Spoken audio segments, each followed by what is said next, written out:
Bonsoir à tous. Donc, on rejoint ce hangout avec Michael. On vous a préparé un petit hangout là.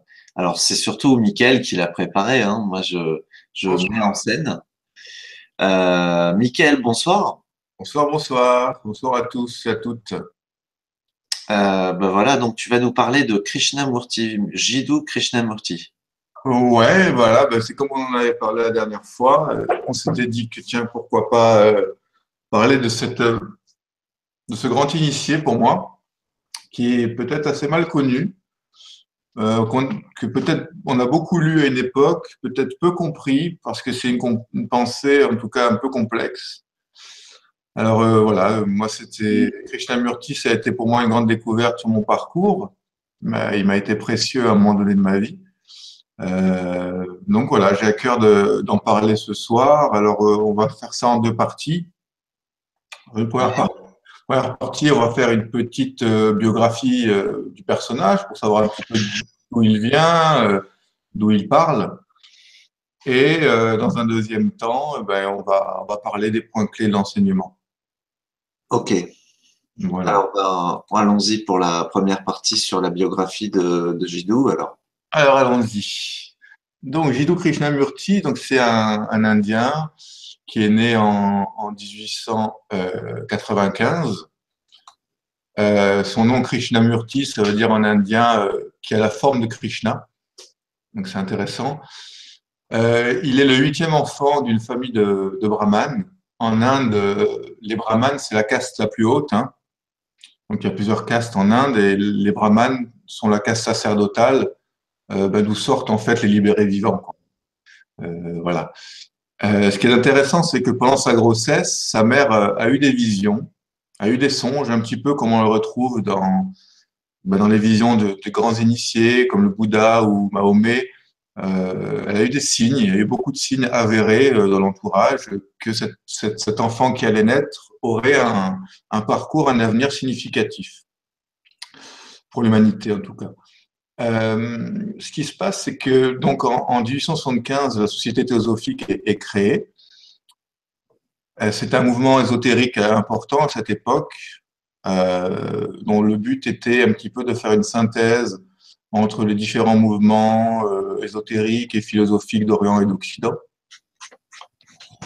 Euh, donc c'était un mouvement fondé par Elena Blavatsky et le colonel Olcott à l'époque. Et un jour, le colonel Olcott, un des fondateurs de la théosophie, est sur la plage à Adyar et il voit l'enfant Krishnamurti, qui a 9 ans à peu près, qui joue avec son frère, Mika. Et ce colonel Olcott, qui était bon franc-maçon, occultiste, qui avait des pouvoirs suprasensibles en tout cas, voit l'aura de Krishnamurti. Et il voit une aura qui est vide d'ego. Et comme le projet de la société théosophique à l'époque était de permettre de donner un véhicule au nouvel instructeur du monde, donc au Bouddha Maitreya, voilà le Bouddha de la tradition, qui devrait s'incarner dans l'époque. Et il voit en Krishnamurti un véhicule possible. Bon, il y a eu plusieurs enfants qui ont été sélectionnés avant, mais qui n'ont pas eu tous les critères. Et Krishnamurti présente un véhicule pour la structure du monde qui est le plus pur. hmm. La mère de Krishnamurti décède, son père entre dans la société théosophique. L'enfant est pris en charge entièrement par la société théosophique avec son frère et il est pendant des années soumis à une ascèse. Donc vraiment, selon un des yogas de l'Inde qu'on appelle le Raja Yoga. Donc il est soumis à une ascèse en termes d'alimentation, en termes des périodes de jeûne, une pratique du yoga assidu quotidiennement et le développement de pouvoirs occultes qui lui permet de voyager dans les plans subtils pour contacter ce qu'à l'époque on appelait les maîtres de la théosophie. En fait, petit à petit, il se crée autour de lui, au sein de la théosophie, un autre ordre par Annie Besant, qui prépare vraiment une deuxième étape beaucoup plus importante de la venue de l'instructeur du monde. Cet ordre s'appellera l'ordre de l'étoile d'Orient. Et donc à 14 ans, on place Krishnamurti comme à la tête de cet ordre et comme présenté officiellement à plus de 5000 membres à l'époque de la Société théosophique, comme le nouvel instructeur du monde. Alors, bon, cette annonce, elle a des conséquences. Il y a eu des schismes. À l'époque, Rudolf Steiner faisait partie de la théosophie. Il était directeur de la filiale allemande. Et lui, à ce moment-là, il rompt avec la théosophie à cause de cette annonce-là, parce que pour lui, c'est inconcevable que Krishnamurti puisse être l'instructeur du monde, selon sa vision à lui. Donc, il rompt avec la théosophie. Il refusait l'idée que l'on présente Krishnamurti comme le second Christ, en réalité. Mhm. Donc, il rompt avec la théosophie. La théosophie continue. Donc, Krishnamurti continue son entraînement au sein de la théosophie. Il voyage un petit peu. Et bon, en 1920, commence son travail, disons, concret au sein de la société théosophique. Mais progressivement, il commence à se détacher un petit peu en lui de la société théosophique et de la mission qu'on lui donne qui lui paraît pas juste. Mhm. Donc, il y a eu une expérience spirituelle fondatrice de son détachement. C'est en 1922 à Ojai. Une expérience spirituelle qui n'entre pas dans le cadre initiatique de la théosophie. C'est-à-dire que la société théosophique avait une approche essentiellement mystico-occulte, donc c'était une approche progressive, où on travaille différents plans de l'être pour justement l'amener à un développement de certaines capacités. Mais si tu veux, l'expérience d'éveil qu'a Krishnamurti, elle ne correspond pas au cadre initiatique de la théosophie. C'est pas validé à l'époque. Et c'est à ce moment-là que commencera ce qu'il appellera le processus. C'est un processus énergétique qui le suivra toute sa vie. Une grande activité énergétique qui se traduira souvent par des très grandes douleurs dans le corps, dans le système nerveux et la colonne vertébrale principalement. Mais cette expérience est inauguratrice d'états de conscience tout autres, que même à l'époque, les membres de ce théosophie ne comprennent pas, parce que ça ne collait pas avec leur vision. Par le biais de cette expérience, il y a quelque chose de fondamental que découvre Krishnamurti, c'est la mystification de la théosophie. C'est qu'il se rend compte qu'en fait, la théosophie est un mensonge et que là où il est entraîné régulièrement, c'est-à-dire dans les mondes subtils, dans l'au-delà, hein, à la recherche de ses maîtres prétendus, est illusoire et qu'en fait, elle ne mène pas à la libération. Donc, il commence à se détacher de plus en plus. Mais il y a vraiment un deuxième événement qui a entamé profondément le contrat, qui a vraiment créé la fin pour lui avec le mouvement. C'est qu'en 1925, son frère meurt de la tuberculose. Alors, il est sur un bateau et les astrologues théosophes de la théosophie lui ont dit non, non, ne t'inquiète pas, ton frère ne mourra pas, vas-y, prends le bateau. Et à bord, il apprend que son frère meurt, alors qu'on lui avait dit le contraire. Et là, il rentre dans une crise aiguë, une traversée des enfers totale, qui durera quelques jours, où il est plongé en lui-même et traverse ses enfers intérieurs, et il en ressort complètement renouvelé, en profondeur. Beaucoup de détails là-dessus dans certains ouvrages. En décembre de cette même année, les membres de la théosophie croient que le Sauveur, donc le Messie, le Bouddha Maitreya, est en train de s'incarner en Krishnamurti, à cause de ces événements-là, justement. Et il dit petit à petit que, à la suite de ces expériences-là, la figure du Bouddha, la figure de Krishna, la figure du Maitreya se fondent en lui, qu'il est devenu le bien-aimé. C'est ce qu'on retrouve chez les gnostiques persans, cette notion du bien-aimé de l'autre en soi. Mais, alors là, les théosophes commencent à être contents, ils pensent que ça y est, c'est en cours. Mais d'un autre côté, son discours, il change.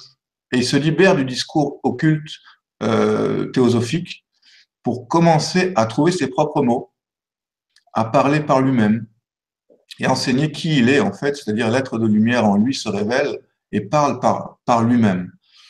C'est l'être de lumière qu'on retrouve dans la Kabbale qu'on appelle la Dame Kadmon, l'homme primordial, ou dans la gnose manichéenne et soufie iranienne, l'homme de lumière, l'autre en soi, se Mm. révèle et parle à travers lui. Donc, il dit qu'il est un libéré vivant. Et les théosophes donc pensaient que l'instructeur impulserait justement une nouvelle religion pour l'humanité. C'était le but. C'est-à-dire une nouvelle révélation, une nouvelle prophétie, une nouvelle révélation et une nouvelle religion pour l'humanité sous les bases de la société théosophique.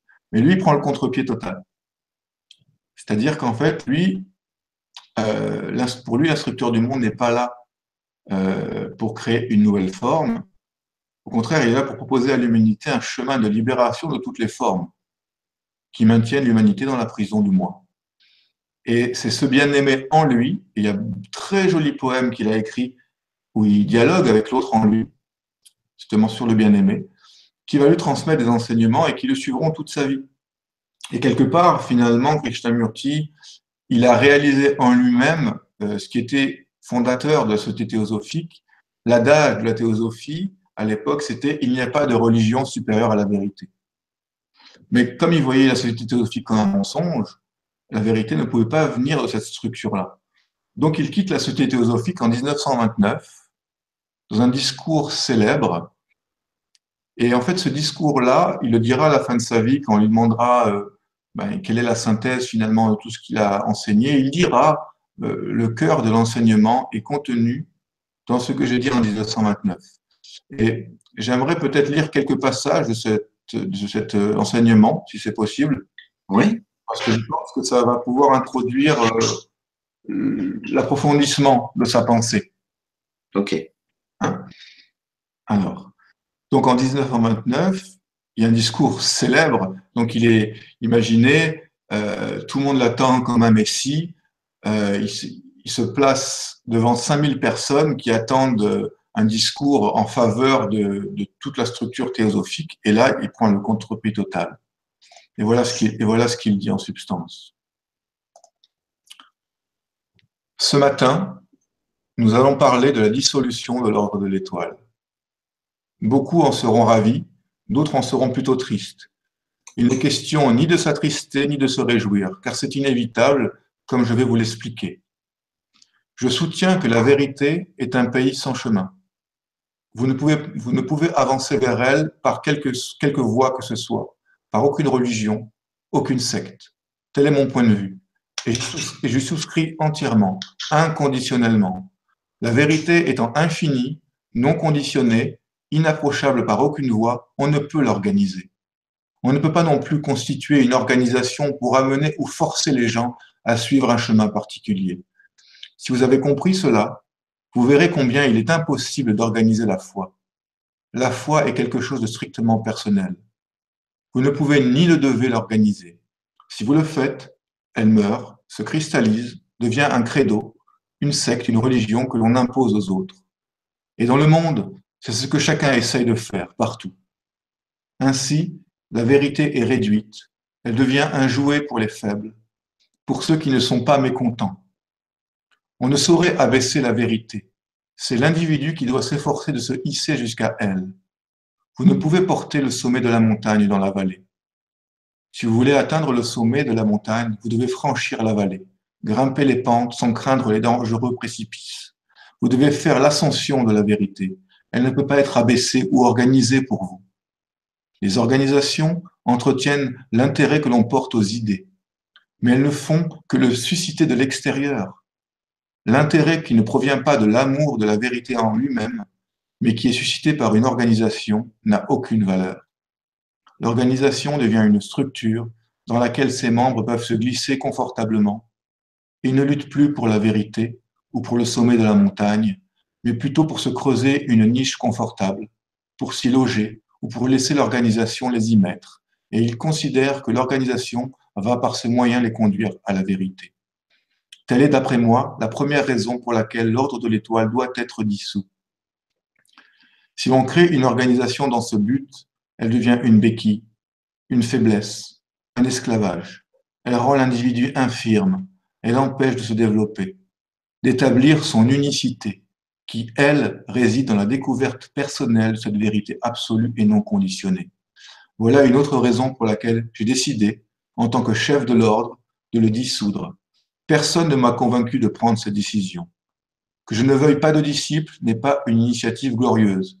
Et je l'entends bien ainsi dès l'instant où vous suivez quelqu'un, vous suivez de suivre la vérité. Il m'importe peu que vous fassiez attention ou non à ce que je dis. Je veux accomplir une œuvre en ce monde et je le ferai par une indéflectible détermination. Une seule chose m'importe, et elle est essentielle, rendre l'homme libre. Je désire le libérer de toute cage, de toute peur, non fondée des religions, de nouvelles sectes ou établir de nouvelles théories, de nouvelles philosophies. Alors, vous allez bien sûr me demander pourquoi je parcours le monde en parlant continuellement. Je vais vous dire pourquoi. Ce n'est pas pour que l'on me suive, ni pour trouver un groupe privilégié de disciples privilégiés. Je n'ai ni disciple ni apôtre, que ce soit sur cette terre ou dans le royaume de la spiritualité. Ce n'est pas non plus le charme de l'argent ni le désir d'une vie confortable qui m'attire. Si je voulais mener une vie confortable, je ne viendrais pas dans un camp, je ne vivrais pas dans une contrée humide. Je parle franchement, car je veux régler cela une bonne fois pour toutes. Comme je l'ai dit, je n'ai qu'un but, libérer l'homme, l'exhorter à aller vers la liberté, l'aider à dépasser ses limites parce qu'il n'y a que cela qui lui apportera le bonheur et la réalisation de son être. Parce que je suis libre, entier, parce que je suis la vérité. Non une vérité partielle et relative, mais la vérité entière qui est éternelle. Je désire que ceux qui cherchent à me comprendre soient libres, qu'ils ne fassent pas de moi une cage qui viendra une religion ou une secte. Ils devront plutôt se libérer de toute leur peur. Peur de la religion, peur du salut, peur de la spiritualité, peur de l'amour, peur de la mort, peur de la vie elle-même. Comme l'artiste peint un tableau parce qu'il se délecte à le peindre, que c'est l'expression de lui-même, sa gloire, son bien-être. Ainsi je fais cela, et non pas parce que je désire quoi que ce soit de quiconque. Vous êtes habitué à l'autorité ou à l'atmosphère autoritaire, que vous pensez devoir vous conduire à la spiritualité. Vous pensez, vous espérez que quelqu'un d'autre peut, grâce à ses pouvoirs extraordinaires, à un miracle, vous transporter dans ce royaume de liberté éternelle qui est le bonheur. Toute votre conception de la vie est basée sur cette autorité. Voici déjà 3 ans maintenant que vous m'écoutez, sans aucun changement ne soit intervenu en vous, sauf quelques-uns. Maintenant, analysez ce que je dis. Ayez l'esprit critique afin de pouvoir comprendre pleinement. Quand vous recherchez une autorité pour vous conduire à la spiritualité, automatiquement vous êtes amené à fonder une organisation autour de cette autorité. Mais cette organisation même, destinée à aider l'autorité à vous conduire à la spiritualité, vous enfermera dans une cage. Voilà 18 ans que vous vous préparez à cet événement, la venue de l'instructeur du monde. Depuis 18 ans, vous avez organisé, vous avez cherché quelqu'un qui apporterait une joie nouvelle à vos cœurs et à vos esprits, qui transformerait toute votre vie, qui vous donnerait une compréhension nouvelle, quelqu'un qui vous ferait accéder à un autre plan de vie, qui vous encouragerait à nouveau, qui vous rendrait libre. Et voyez à présent ce qui arrive. Réfléchissez, raisonnez avec vous-même et découvrez comment cette croyance vous a rendu différent. Non pas différent au sens superficiel par le port d'un badge, ce qui est futile et absurde. De quelle manière une telle croyance a-t-elle balayé toutes les choses non essentielles de la vie? Voilà la seule façon de juger. De quelle manière êtes-vous plus libre, plus grand, plus dangereux pour toute la société basée sur le faux et le non essentiel? Comme je le disais, vous vous préparez depuis 18 ans pour moi. Je ne m'occupe pas de savoir si oui ou non vous croyez que je suis l'instructeur du monde. Cela a bien peu d'importance. Puisque vous faites partie de l'organisation de l'Ordre de l'Étoile, vous avez donné votre soutien, votre énergie. Vous avez reconnu que Krishnamurti est l'instructeur du monde, partiellement ou totalement. Totalement pour ceux qui cherchent vraiment, et seulement partiellement pour ceux qui se satisfont de demi-vérités. Cette compréhension est nécessaire puisque votre foi ne vous a pas transformé, mais elle n'a fait que vous compliquer la vie, parce que vous ne voulez pas affronter les choses telles qu'elles sont. Vous voulez avoir vos dieux, de nouveaux dieux au lieu des anciens dieux, de nouvelles religions au lieu des anciennes, de nouveaux systèmes au lieu des anciens, tous pareillement sans valeur, tous des barrières, des limitations, des béquilles. À la place des anciennes distinctions spirituelles, vous en avez de nouvelles, et à la place des anciens cultes, vous en avez de nouveaux. Vous dépendez tous de quelqu'un pour votre spiritualité, pour votre bonheur, pour votre illumination. Et bien que vous vous prépariez depuis 18 ans, quand je dis que toutes ces choses sont inutiles, quand je dis que vous devez les écarter et chercher en vous-même l'illumination, la gloire, l'incorruptibilité du soi, aucun de vous ne veut le faire. Il y en a peut-être quelques-uns, mais très, très peu. Alors, à quoi sert une organisation? Pourquoi des gens faux et hypocrites me suivent-ils? Moi, l'incarnation de la vérité. Souvenez-vous que je ne dis rien de dur ou de méchant, mais nous avons atteint un point où il faut affronter les choses telles qu'elles sont. J'ai dit l'an dernier que je refusais la compromission. Très peu m'ont écouté alors. Cette année, j'ai tenu à le rendre tout à fait clair. Je ne sais combien de milliers de membres de l'ordre de par le monde se préparent à ma venue depuis 18 ans. Et cependant, maintenant, vous n'êtes pas prêt à écouter inconditionnellement, complètement ce que je dis. Alors, à quoi sert une organisation? Comme je le disais, mon but est de rendre l'homme libre, parce que je maintiens que la seule spiritualité, c'est l'incorruptibilité, qui est éternelle, et l'harmonie entre la raison et l'amour. C'est la vérité absolue et non conditionnée qui est la vie elle-même. Je veux par conséquent rendre l'homme libre, plein d'allégresse, comme un oiseau dans le ciel bleu, soulagé, indépendant, extasié dans cette liberté. Et pour ceux qui se préparent depuis 18 ans, je dis maintenant que vous devez vous libérer de toutes ces choses. Pour ceci, vous n'avez pas besoin d'une organisation basée sur des croyances spirituelles. À quoi sert une organisation pour 5 ou 10 personnes dans le monde qui comprennent, qui luttent, qui ont écarté tout ce qui est dérisoire? Les organisations ne peuvent pas vous libérer. Nul être ne peut vous rendre libre de l'extérieur. De plus, vous imaginez que seules certaines personnes détiennent la clé du royaume du bonheur. Mais nul ne la détient. Personne n'a l'autorité pour la détenir. Cette clé est en vous, dans le développement et l'incorruptibilité de votre être, ce seul royaume de l'éternité. Ainsi, vous verrez l'absurdité de toute la structure que vous avez construite autour de moi. En recherchant l'aide extérieure, en dépendant des autres pour votre réconfort, votre bonheur, pour vous sentir fort, vous ne pouvez le trouver qu'en vous-même. Vous avez été habitué à apprendre par d'autres de combien vous avez progressé, quelle est votre station spirituelle, que c'est enfantin. Qui sinon vous peut vous dire si intérieurement vous êtes beau ou laid? Qui sinon vous peut vous dire si vous êtes incorruptible? Vous n'êtes pas sérieux quand vous abordez ces questions. Mais ceux qui désirent vraiment comprendre, qui sont à la recherche de ce qui est éternel, qui est sans commencement ni fin, marcheront ensemble avec une plus grande ardeur et seront un danger pour tout ce qui n'est pas essentiel, pour les chimères et les ombres. Et ils se concentreront, ils deviendront flammes parce qu'ils ont la compréhension. Tel est le corps que nous devons créer, tel est mon but.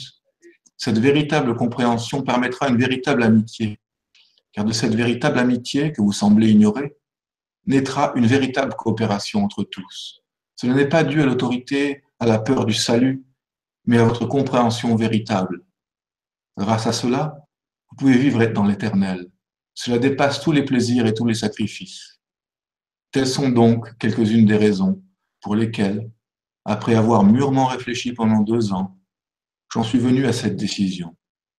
Elle n'est pas dictée par une impulsion soudaine. Personne ne m'a persuadé à la prendre. Nul ne peut me persuader de telle chose. Après avoir réfléchi lentement, soigneusement, patiemment, pendant 2 ans, j'ai pris la décision de dissoudre l'ordre puisqu'il se trouve que j'en suis le chef. Vous pouvez former d'autres organisations et attendre quelqu'un d'autre. Cela ne me concerne plus. Pas plus que la création de nouvelles cages, de nouvelles décorations pour ces cages. Mon seul souci, c'est la libération totale et inconditionnelle de l'homme. Eh ben, ok. Voilà. Merci pour le programme de Jiddu Krishnamurti. C'était quelle année? 1929? Ouais. D'accord. Donc, là, voilà. Donc ça, si vous voulez, dans cet ordre de dissolution est contenu ce qui va devenir ensuite par la suite le cœur de son enseignement. Comment rendre l'homme libre de toute cage. Et donc là, on va essayer d'aborder un petit peu plus en détail les points clés de l'enseignement. Ok. Alors, déjà, Krishnamurti pose d'entrée la question, qu'est-ce que la vérité? Un gros pavé dans la mare. Hein. Après Ponce Pilate, hein, il disait qu'est-ce que la vérité? Et toutes ses causeries tournent autour de cela, c'est-à-dire qu'il utilise beaucoup la maïeutique, un peu chère à Socrate. Il répond jamais directement. Il pose beaucoup de questions pour amener la personne à trouver par elle-même ses propres réponses. Il y a souvent dans ses discours, dans ses livres, euh, ça revient souvent, il dit cherchons ensemble. Quand quelqu'un lui pose une question, il répond jamais. Il dit OK, cherchons ensemble. Rien que ça, je trouve que c'est intéressant comme point de vue. C'est-à-dire qu'il n'assène pas de vérité, il veut essayer d'amener l'auditeur à trouver avec lui et se libérer en même temps de son autorité puisqu'il trouvera sa réponse par lui-même, qui est le but de la maïeutique, hein, socratique. Donc il pose qu'est-ce que la vérité? Et il dit la croyance nous éloigne de la vérité. Toutes vos croyances sur Dieu, le diable, l'au-delà, le divin, sont des empêchements à la connaissance directe de la vérité. Parce que c'est comme un filtre, un voile que vous mettez entre vous et le réel, entre vous et la vérité. Et pour lui, donc c'est une vérité assez gnostique, hein, seule la connaissance directe, on va dire la gnose, hein, est ce qui libère et qui permet d'accéder directement à la vérité. Il dit aussi une chose intéressante, il disait la croyance crée l'expérience. Et ça, c'est intéressant si on commence à analyser dans le monde, passé, présent, les expériences mystiques dans toutes les traditions. Que ce soit les soufis, avec certaines visions du prophète, que ce soit les mystiques chrétiens, avec certaines apparitions intérieures ou extérieures du Christ, de la Vierge, ou dans le bouddhisme du Bouddha, ou l'hindouisme les dieux. Et tout ça, ce sont des créations mentales. Pourquoi est-ce qu'un chrétien n'a pas une apparition du Bouddha, hein? Pourquoi est-ce qu'un bouddhiste ne voit pas la Vierge? Parce que justement, les croyances, la structure psychique de l'un et de l'autre ne peuvent pas entrer dans ce monde-là. Donc, la croyance crée l'expérience et l'expérience que vous avez du divin en termes d'image n'est pas la vérité. C'est juste une vérité approchante, mais qui est filtrée par votre contenu psychique. Lui, ce qu'il met en avant, c'est ce qu'il appelle la conscience sans choix. C'est quoi la conscience sans choix? Il dit souvent, la vérité, c'est ce qui est, et non ce qui devrait être. Voilà sa définition de la vérité. La vérité est ce qui est en soi à l'instant où ça apparaît. Et il dit, quand vous vous engagez dans une voie spirituelle, religieuse, philosophique, ce que vous faites en réalité, c'est échapper à vous-même. Et il dit, bloquez les issues. Restez en vous-même. Voyez ce qui se déploie en vous d'instant en instant. Restez avec ce qui est. Et si vous restez avec ce qui est, sans fuir ce qui est, que ce soit agréable ou désagréable, alors ce qui est change et se transforme et révèle petit à petit la substance de l'être qui est derrière toutes ces imageries. Ensuite, il dit, soyez votre propre maître. Il remet d'entrée l'existence du maître. Un petit peu comme le faisaient certains moines dans le Chan, moines un peu indépendants, comme je pense à Lindsay, qui disait bande d'abrutis, pourquoi vous mettez une tête au-dessus de votre tête? Qu'est-ce qui vous manque? Et il reprend un petit peu ce flambeau-là. Il disait ce que vous cherchez à l'extérieur est à l'intérieur de vous, mais cherchez-le par vous-même et non par l'expérience d'un autre. Pour lui, la clé de la connaissance, c'est l'observation. Un petit peu comme pour la science, hein. L'observation, c'est la clé de la connaissance, du savoir en tout cas. Il dit observez ce qui se passe en vous-même. Et il y a 3 étapes dans sa vision de l'observation. Dans un premier temps, il dit bon, vous observez une pensée, vous observez une sensation, vous observez une émotion. Il y a quelque chose en vous qui observe ça, qui observe une image, une sensation, une émotion. Restez avec ça et voyez qu'à un moment donné, quand vous laissez la place pleinement à ça, la distinction entre l'observateur et l'observé disparaît. Et il y a pleine conscience. Et dans cette pleine conscience, la substance de l'être que vous êtes le bien-aimé, c'est-à-dire l'être de lumière en nous, qui est inconditionné, va commencer à prendre le relais, va commencer à prendre le relais du cheminement de l'être. C'est pour ça que pour lui, il n'y a pas de chemin balisé extérieur, parce qu'il part du principe qu'en soi, il y a ce maître intérieur, et que tout le cheminement, c'est de se dévoiler, d'effeuiller, voile après voile, tout ce qui empêche en nous de prendre contact avec l'autre en soi. Donc il se situe un petit peu en dehors des cadres traditionnels. C'est pour ça que souvent, Krishnamurti, c'est un enseignement qui est un peu difficile à comprendre et difficile à vivre, parce qu'il se situe en dehors des cadres traditionnels. Par exemple, dans le Vedanta traditionnel, la tradition, c'est trouver un maître, lire les Écritures, les Védas, et suivre l'apprentissage auprès d'un maître. Dans le bouddhisme, il y a tout un apprentissage autour des koans, il y a des pratiques, il y a des techniques. Lui, dans sa vision, pour changer, il n'y a pas de technique. C'est un petit peu une anti-méthode. C'est-à-dire que, selon son point de vue, si vous utilisez une technique, c'est encore l'ancien en vous qui utilise une technique. C'est comme si vous vouliez vous soulever avec vos bretelles. Et bon, lui, par exemple, le matin, il pratiquait le yoga tous les matins, mais ce n'était pas une technique pour la découverte de lui-même, c'était une technique de santé. La technique est bonne, vous pouvez pratiquer, vous pouvez avoir une certaine ascèse, mais ne confondez pas les deux mondes. La technique peut peut-être vous aider à arriver à un certain moment du chemin, mais il y a un moment où il faut vouloir la lâcher. Ça, c'est aussi important dans son enseignement. Une autre chose qu'il dit, c'est vous êtes le monde et le monde est vous. L'homme et le monde sont une identité. Si le monde est chaotique, c'est parce que en nous, c'est le chaos. Et la somme du monde, la somme des individus dans le monde, forme le monde. Et donc, l'homme est le reflet des êtres qui le constituent. Donc, ne cherchez pas à changer le monde.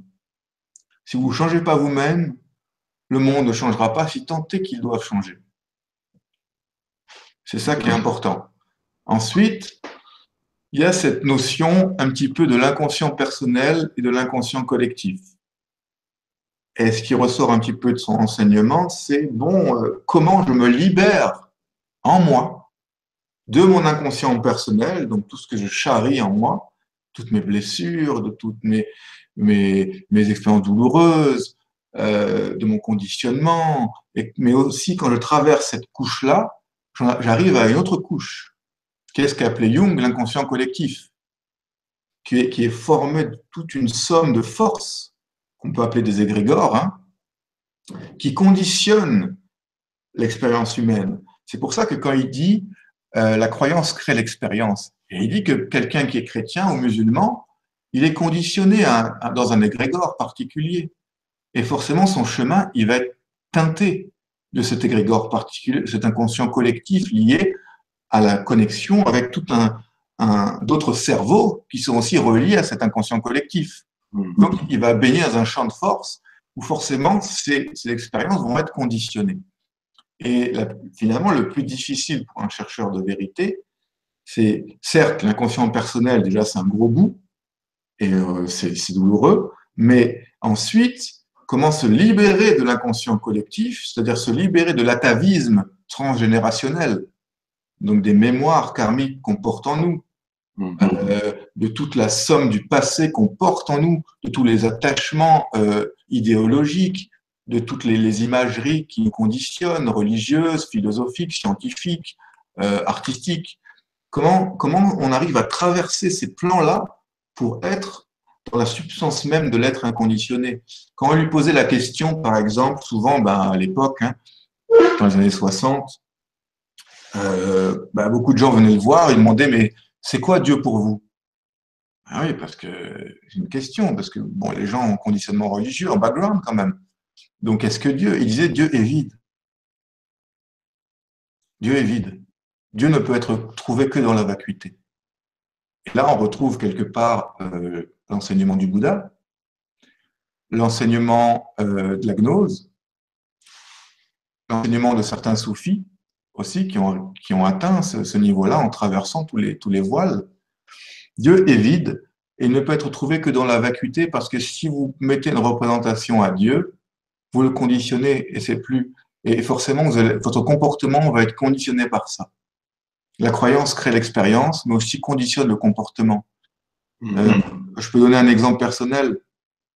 À une époque dans ma vie, justement, après avoir lu tout ça, avoir pratiqué longtemps la méditation, j'ai essayé justement de me relier à ces égrégores-là pour comprendre de quelle manière concrètement ça a influencé ma vision du monde. Donc, j'ai fait des expériences. Par exemple, pendant un mois, je me suis conditionné à être comme un chrétien. Donc, je vivais avec les évangiles, je vivais avec Jésus, je faisais ma prière, je méditais selon les prêtres hésicastes, dans la prière du cœur de Jésus. Tout mon environnement mental a commencé à se teinter de ça. Et dans la manifestation, les signes que je voyais apparaître dans ma vie, les rencontres que je faisais étaient totalement liées à cet égrégore-là. Et tous les soirs, il me fallait des moments pour revenir au point zéro, c'est-à-dire au vide central, pour justement voir un petit peu la différence. Comment, en fait, je pouvais rentrer dans une bulle égrégorique, on va dire, et en sortir à tout moment. Et qu'en réalité, si je ne connais pas cette vérité que l'absolu est au-delà des égrégores, ben je reste teinté de ma vérité, et c'est ce qui fait les conflits. Parce que si je prends par exemple euh, deux mystiques, pas des gnostiques, hein, deux mystiques, un mystique chrétien, un mystique musulman ou juif, les deux ont une expérience du divin, mais teintée de leur conditionnement. Et donc forcément, si le mystique chrétien il voit Jésus et Jésus lui dit quelque chose, eh ben, il va croire que c'est la vérité, que c'est forcément Jésus qui a parlé. Et ça a amené à des conséquences assez désastreuses, par exemple au niveau des cathares. Alors, par exemple, si je prends le cas de Hildegard de Bingen, qui était une grande mystique, hein, la mystique, médecin, poète, vraiment quelqu'un de, on va dire, qui a atteint un certain degré de mystique. Et pourtant, d'un côté, elle pouvait être dans l'amour inconditionnel du Christ, et de l'autre côté, capter que Dieu en elle a dit d'aller massacrer les cathares. Là, ça pose un problème pour un gnostique, qui a que cette compréhension-là. Ou comme dans l'islam, je veux dire, par exemple, si on prend le cas d'Attar, un grand soufi poète, il a écrit des choses magnifiques à un endroit, hein, d'une poésie persane, une danse mystique avec le bien-aimé qui sont magnifiques. Mais d'un autre côté, quand, je sais plus, le sultan de l'époque décide une guerre, ben, il valorise ça. Il n'est pas allé contre ça. Ouais. Donc il y a plein d'exemples comme ça dans l'histoire des mystiques où c'est pas net, leur expérience est pas nette. On voit ça principalement peut-être chez Mani. Hein. Chez Mani, quand à l'époque, il est dans la cour de l'empereur Ardashir et que l'empereur lui demande à ton jumeau, c'est-à-dire à l'être de lumière en lui, hein, qui va gagner, parce que là, je m'apprête à faire une guerre contre l'empereur romain. Donc, qui va gagner? Et lui, il ne peut pas répondre, Mani, parce que le contact avec son être intérieur sait très bien les forces qui sont en jeu derrière tout ça, et il répond pas. Par contre, les prêtres zoroastriens d'époque, qui sont connectés à ces égrégores-là, disent nous allons gagner. Et Chapour, à l'époque, Chapour, c'est pas Ardashir, son fils Chapour, a gagné. Il a utilisé la traîtrise, mais il a gagné. Et c'est à ce moment-là que Mani est disgracié. Et il finit mal. Il y a une passion. Donc on voit dans l'histoire comme ça des courants mystiques, agnostiques et religieux, comment on peut distinguer finalement les niveaux de profondeur. Et Krishnamurti, il nous pose directement dans l'ultime. Il nous dit, toute représentation de Dieu n'est pas Dieu. Dieu est vide. La représentation que nous avons de Dieu n'est pas Dieu. Et c'est intéressant parce que lui, il dit, de ce point de vue-là, finalement, le Dieu des religions traditionnelles est un monstre. Quand on lit l'Ancien Testament, en tout cas littéralement, c'est un Dieu jaloux, sociopathe, pervers narcissique. qui pratique le chantage affectif. Un coup, il est aimant envers son peuple, un coup, il est massacré. Quand on voit dans la vision officielle du christianisme cette idée que toute personne qui n'est pas baptisée est damnée pour l'éternité, ou dans l'islam, quand on lit le Coran, l'appel au meurtre des infidèles, c'est clairement écrit. Les tortures de l'enfer pour ceux qui sont pas été dans les clous. Donc pour lui, toutes ces visions-là sont des visions illusoires. C'est-à-dire que ce sont des êtres qui ont eu un contact avec les égrégores, tout le contenu de l'inconscient collectif, mais de par leur langage, de par la façon dont ils expriment, ils n'ont pas contacté la vraie source de toute chose, qui est par-delà le bien et le mal, et qui est tout amour, et qui est au-delà des conflits religieux. Et lui, ce qu'il dit aussi, Krishnamurti, c'est que vous tous, dans vos voies religieuses et spirituelles, vous êtes des idolâtres. Vous combattez les idolâtres, mais vous êtes des idolâtres, parce que vous êtes attachés à une représentation de Dieu, vous êtes des bibliolâtres, vous vous attachez à des bouquins plutôt qu'à des idoles.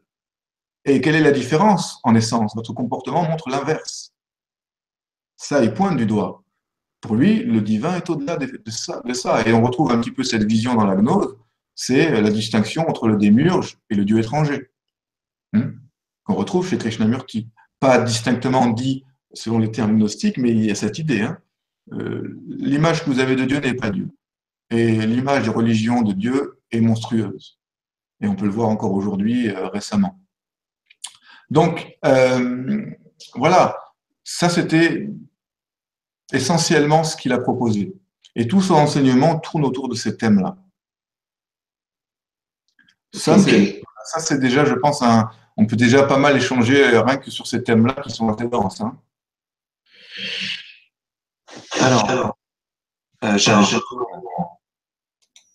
J'ai un retour. Tu peux pas couper. Un retour? Ouais, j'ai un retour. Ouais. Qu'est-ce que je dois faire? Peut-être brancher un casque. Ok. Et tu l'avais tout à l'heure, le retour, ou c'est récent? Là, ça s'est arrêté. Je l'avais depuis tout à l'heure, ouais. Et là? Non, ça s'est arrêté là. Oh, bah super. Bon, donc voilà déjà pas mal de choses. pas mal de choses, ouais. C'est assez spécial cette expérience quand même avec l'Église de Scientologie. Pardon, j'ai dit une bêtise. Non, je déconne. C'est donc la théosophie, la société théosophique. Oui. On s'est pas appesanti effectivement sur la société théosophique et ses origines, mais c'est vrai que il y a eu aussi un autre courant qui a été fondé au XXe siècle, qui était l'anthroposophie, en réaction à la théosophie. Ouais. Donc c'est une société qui a décliné, quoi, qui s'est déclinée en différentes approches. Et ce départ, effectivement, il est bienvenu parce que ça le mène à tenir en toute liberté un discours ouvert à tous les hommes. Et comment un petit peu tu vois la progression de je vois j'essaie de voir ce qu'il a fait en fait entre les années 30 et les années 60, mais bon il est pas resté inactif, hein. J'ai du mal à synthétiser parce qu'il y a beaucoup de choses. Tu parles de Krishnamurti, hein? Oui, entre 30 et 60, ouais. Eh bien, il a parcouru le monde. Il a sillonné le monde et aussi il a créé des écoles. Il a créé 7 écoles dans le monde. Il y a 7 écoles Krishnamurti dans le monde parce que lui, il partait du principe que l'éducation, c'est la clé et que si le monde est chaotique, c'est les générations antérieures qui l'ont rendu comme ça. Et il était temps pour lui de créer une nouvelle génération. Et donc, il a créé une forme de pédagogie à lui où, certes, on enseigne des savoirs de base, quoi, mathématiques, littérature, etc. Mais on incite plutôt l'enfant et l'adolescent à expérimenter par lui-même. Et il disait que chaque éducateur doit quasiment être un être réalisé. C'est-à-dire que l'éducateur doit être quelqu'un qui est en travail en permanence sur lui-même, se remet en question en permanence. Il ne doit pas se figer sur un programme. Il doit, avec l'élève, justement, lui dire cherchons ensemble. plutôt que de dire c'est comme ça, le savoir et compagnie. C'est OK, je n'ai pas la réponse, on va chercher ensemble. Et dans ces écoles, c'est beaucoup comme ça. Donc il a créé beaucoup d'écoles. Enfin, en tout cas, 7 écoles. C'est pas beaucoup hein, comparé aux écoles Steiner, hein, mais c'est déjà pas mal. Il a créé les écoles et enseigné dans le monde entier jusqu'à sa mort. Ok.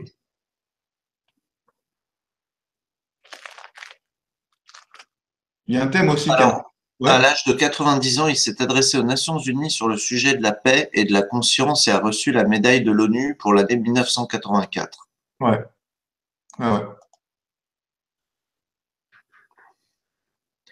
Effectivement, il y a alors le paradoxe Krishnamurti. Krishnamurti était connu pour critiquer la pensée, la religion et la philosophie, ce qui lui faisait répondre quand on le questionnait sur son statut qu'il n'était ni penseur, ni gourou, ni philosophe. Ouais. Ouais. Alors, il y a un paradoxe chez Krishnamurti qui est intéressant à voir, c'est que c'était le gourou anti-gourou, quelque part. C'était un maître spirituel qui disait aux autres ne me prenez pas comme maître spirituel. Alors, on comprend ça, si tu veux, on peut le comprendre si on comprend qu'à chaque époque humaine, il y a ce qu'on appelle par exemple dans le chiisme, le prophète et l'imam. Le prophète de chaque ère, c'est celui qui impulse une nouvelle voie, et l'imam, c'est celui qui enseigne comment arriver. Et on trouve la distinction dans le bouddhisme entre les haras et les bodhisattvas. Par exemple, le hara, c'est celui qui a l'éveil, mais qui n'a pas la pédagogie pour l'enseigner. Le bodhisattva, lui, va créer la pédagogie pour l'enseigner. Krishnamurti, son rôle, à mon avis, hein, c'était pas d'être un enseignant, c'était d'ouvrir une brèche. Pour moi, il était le Maitreya, c'est clair. Donc, il était le prophète de notre époque. Mais en tant que prophète, chaque prophète qui s'incarne, il amène dans le monde un champ de force, un nouvel espoir, ou un nouveau souffle à l'humanité et ouvre une nouvelle possibilité. Lui, son rôle, c'était de parcourir le monde pour dire cette possibilité existe. Et voilà, souvent, il disait ça. Il disait quand une personne s'éveille à un certain degré de réalisation, elle rend la possibilité ouverte pour toute l'humanité. Et lui, Ouais. c'est ce qu'il a fait par son cheminement. Il a ouvert la possibilité aujourd'hui pour l'être humain de se réaliser en se libérant des formes extérieures du passé, qui ont eu leur rôle, qui ont eu leur place, mais qu'aujourd'hui, elles créent beaucoup plus de problèmes que de solutions. Et qu'il est temps aujourd'hui d'amener l'être humain à une autre dimension. Ok. C'était ça. Et il y a aussi un paradoxe intéressant, c'est que Krishnamurti mettait beaucoup l'accent sur l'individu. C'est-à-dire que dans les traditions anciennes, l'individu, il était fondu quand même dans le groupe. Hein. Mm. Et l'individu, l'autonomie du sujet, comme on l'a eu grâce à la modernité, était peu présente. Lui, il a mis en avant cet individu, un peu comme Jung dans le processus d'individuation. Hein. Pour lui, un individu, c'est pas un ego, c'est très différent. C'est-à-dire que la personnalité est une somme fragmentée et n'est pas une unité, elle est fragmentée en tas de parties. Mais l'individu, c'est un être qui est indivisible, c'est marqué dessus. Donc, qui est unifié. Et il y a ce paradoxe chez lui, qui est une forme d'individualité spirituelle, c'est-à-dire qu'en fait, c'est pousser, pousser jusqu'au bout la spécificité de chaque être, la pousser au maximum, et la poussant au maximum, elle éclate l'ego. Et elle permet de révéler la substance même de l'être qui est créateur et qui crée sa propre vie et son propre chemin. C'était ça, s'il y a un point clé à mettre en avant, c'est ça. Et Ok. il y a un lien que je peux faire rapidement. Hein. Il y a un lien que je peux faire entre lui et le Bouddha, parce que pour moi, il était le Bouddha de notre époque. Dans un sutra du Bouddha, il est enseigné aussi cette idée que l'expérience mystique qu'on a du divin est illusoire. Et je vais citer juste un sutra, c'est le sutra Nipata du canon Pali. Voici ce qui est dit. Celui qui, dans sa confusion, place en face de lui des idées qu'il a construites mentalement et donc conditionnées, et qui en éprouve des résultats bénéfiques entre en contact avec une félicité qu'il a fabriquée artificiellement et qui donc est dépendante. Et il n'est pas facile du tout de secouer et déraciner une croyance une fois qu'une personne y est profondément engagée. Ouais. Ouais. Là, on touche vraiment ce qu'il y a de plus haut hein, dans la pratique. Hein. Ouais. Euh, voilà déjà, je pense qu'il y a matière, s'il y a des échanges, s'il y a des questions, je ne sais pas. Je vois que le chat est. Ah si, on a Shadow qui est là.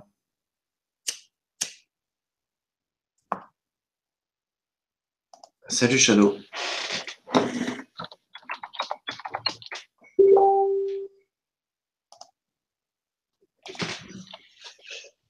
Je te partage le lien de diffusion si tu veux, Michael. Ouais. Tiens, voilà, je te l'ai mis dans le chat interne. Alors, attends. C'est en cours, c'est ça? Ah ouais. D'accord.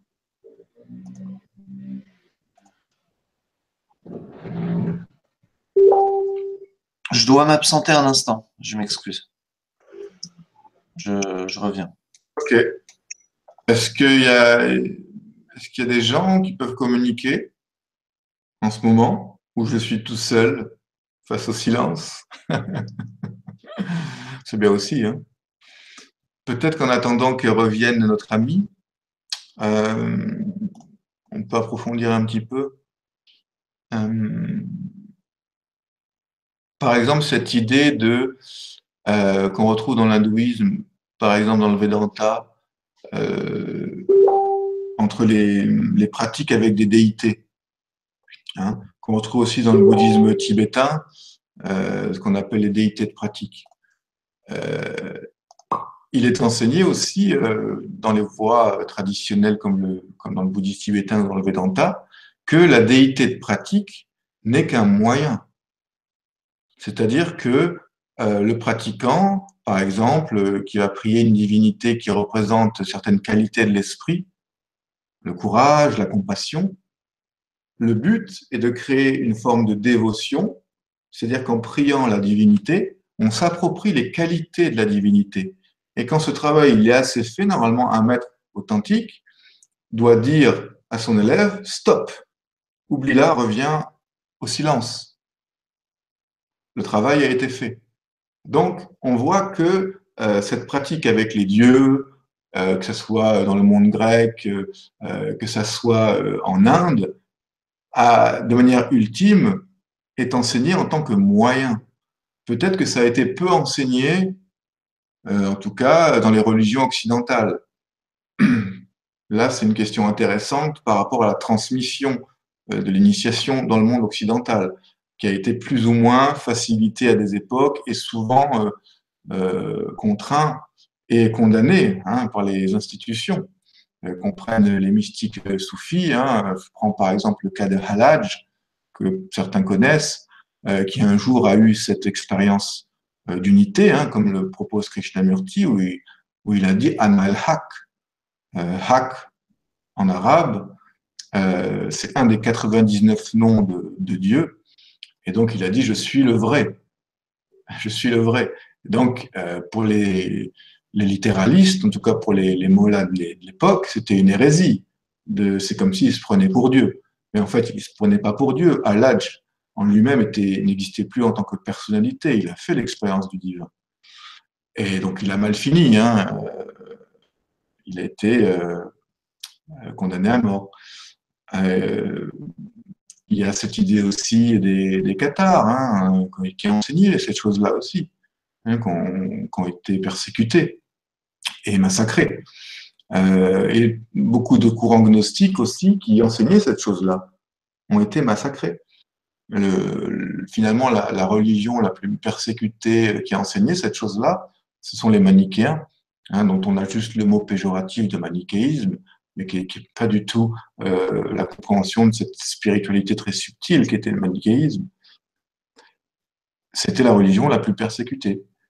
C'est-à-dire que ce soit dans le monde arabe, que ce soit dans le monde romain, que ce soit dans le monde chinois, à chaque fois que les manichéens s'installaient, au bout de quelques décennies, il n'y restait plus rien.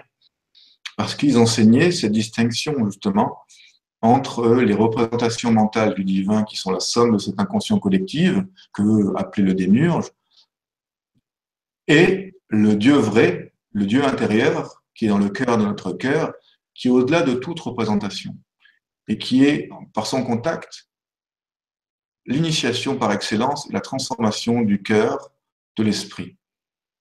Et ça, c'était enseigné. Krishnamurti, il a juste réaffirmé, finalement, pour notre époque, cette ancienne tradition. Il a dit, finalement, quand on voit Krishnamurti et quand on voit Ramana Maharshi, qui était contemporain, Ramana Maharshi, il est vraiment dans la tradition du Vedanta, même s'il a quand même un statut un peu à part dans la tradition en même temps. Mais il est le pur produit de la tradition du Vedanta. Krishnamurti, finalement, il dit à peu près les mêmes choses, mais il enlève le folklore. Il enlève, il dit, voilà, il n'est plus question, vous n'avez plus besoin de connaître les textes sacrés, le sanskrit, de passer beaucoup de temps dans ces lectures-là, de faire des interprétations. Allez-y directement maintenant, c'est ouvert. Maintenant, c'est possible. J'ai ouvert la voie. Allez-y, profitez de ça. Et c'est ça la question. Et en même temps, il s'est adapté dans un contexte historique de la modernité. Il a vu très bien que ça ne passait plus, que la plupart de l'Occident avaient déjà été vaccinés des religions et que le retour d'une forme religieuse n'allait pas être accueilli. Et donc lui, il parlait à tout le monde, c'est-à-dire il voulait parler aussi bien aux athées qu'aux matérialistes, qu'aux philosophes, qu'aux religieux, qu'aux spirituels. Et donc c'est pour ça qu'il a essayé d'être le plus vaste possible, d'épurer le plus possible le discours pour que ce soit entendable par tout le monde. Tu es là? Oui, oui. Voilà. Alors je ne sais pas s'il y a des questions, j'ai un peu essayé de parler entre-temps. Il y a personne qui veut. Je vois pas de questions de la part de Shadow et les autres auditeurs ne sont pas actifs là pour le moment. Donc, non, bah écoute, voilà, je pense qu'on a eu une belle présentation. Mhm. Euh, Maintenant, on peut peut-être ouvrir le live Allez, à des participations allons-y gaiement. thème. Alors, donc, qu'est-ce qu'on pourrait... Euh,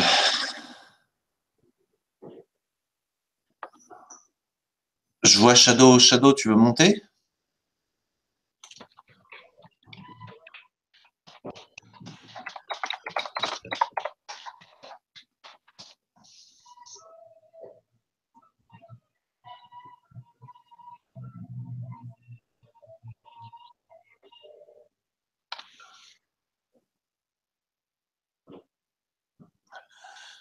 Bon.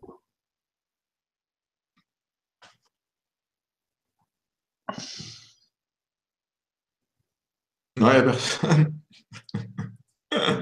Ouais, non, bah là, c'est très calme. C'est très calme ce soir. Ah ouais, bon, écoute. Ben voilà, en tout cas, tu as fait une belle présentation. Moi, ça m'a éclairé un petit peu sur certains détails que je connaissais pas du tout. Mhm. Et je pense que je réécouterai ce live parce que tu as dit des choses très utiles et très importantes. J'ai pas bien pu tout capter parce que, tu sais, ça dépend de l'état dans lequel on est. On est plus ou moins réceptif à certains moments de l'écoute. Oui. Et j'ai senti qu'il y avait des passages qui m'avaient échappé. Donc, je pense que je vais le réécouter plusieurs fois Mhm. pour bien saisir tout ce que tu as présenté. Mais Mhm. oui, c'était vraiment de qualité. Je te remercie, Mickaël.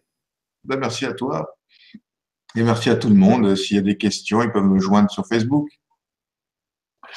Voilà, donc n'hésitez pas à contacter Mickaël Abitbol sur Facebook et puis sinon, continuez à suivre ma chaîne et à vous abonner. Merci. Merci, bonne fin de dimanche.